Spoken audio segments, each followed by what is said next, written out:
Hi, my name is Darrah Steffen, and I'm the paleontology curator at the Pioneer Trails Regional Museum. I'm here in the lab today to talk to you about the tools that we use to prepare our fossils.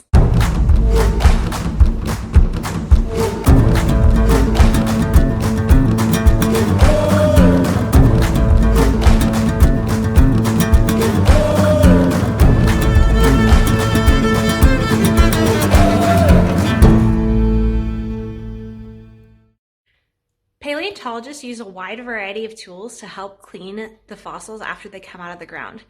You might think that it's kind of strange because you may recognize a variety of the tools that we use, and they've been repurposed from other areas to be used in our fossil lab. Look at the tools lying here on the table. You will see some dental picks, some paintbrushes, a syringe, and then a fancy looking tool. While dental picks were originally created to clean teeth at your dentist's office, paleontologists use them to clean dirt from the surface of the bone. We also use paintbrushes to clear away the loose dirt and create a clean surface, which allows us to continue seeing what we are working on. We often use magnification to show finer details so that when we prep, we don't destroy key details on the fossil surface. You may recognize this tool as that fancy tool from the beginning of the video. It is a special tool called an air chisel or an air scribe. It was originally created to be some kind of engraving tool, but then paleontologists realized it was very good at removing rock as well. How it's used is that it sends air through this cord and vibrates the tip, and then it basically works like a mini jackhammer. And from there, it will very quickly remove rock from your fossil. Here you can see the air scribe in use. It can be used for very delicate work.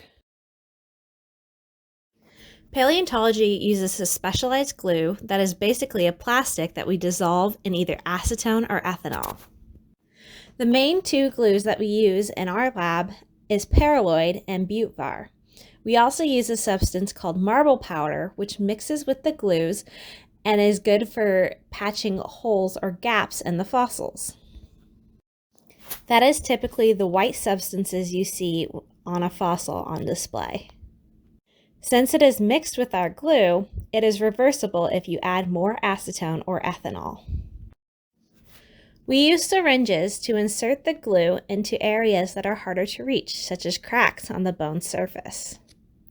These syringes are very similar to the syringes that you use to get shots. So far, we've looked at the processes on how to clean a large fossil, but we find more than just very large fossils. Sometimes we find fossils that are so small you have to look under a microscope to find them. Over the years, our lab has developed a unique way of dealing with the process of finding these very small fossils. We call this tank our bubbler. What it does is it separates the sediment from the fossils in a way that does not break the fossils. To use our bubbler, we must have lots of sediment to process through it. What we do is we go out in the field and collect these giant buckets of sediment. Then we send them through several different layers of screens. The first layer of screen that we send them through is a large screen to sift out any large sediment. Things that would be like toe bones, things that you could see with your naked eye. The next step in the process is to send it through basically your kitchen strainer. This filters out larger sediment and also any clumps of dirt, but it also gets it down to your smallest size of sediment. Finally, we will put the sediment in these screens and put it in the bubbler. As the screens sit on the shelf, the water agitates both the sediment and the fossils, separating them in a safe way that does not break the fragile fossils inside. Once most of the sediment is washed away, the remaining concentrate is set out to dry. Once dry, we look at the sediment under the microscope to see what remains.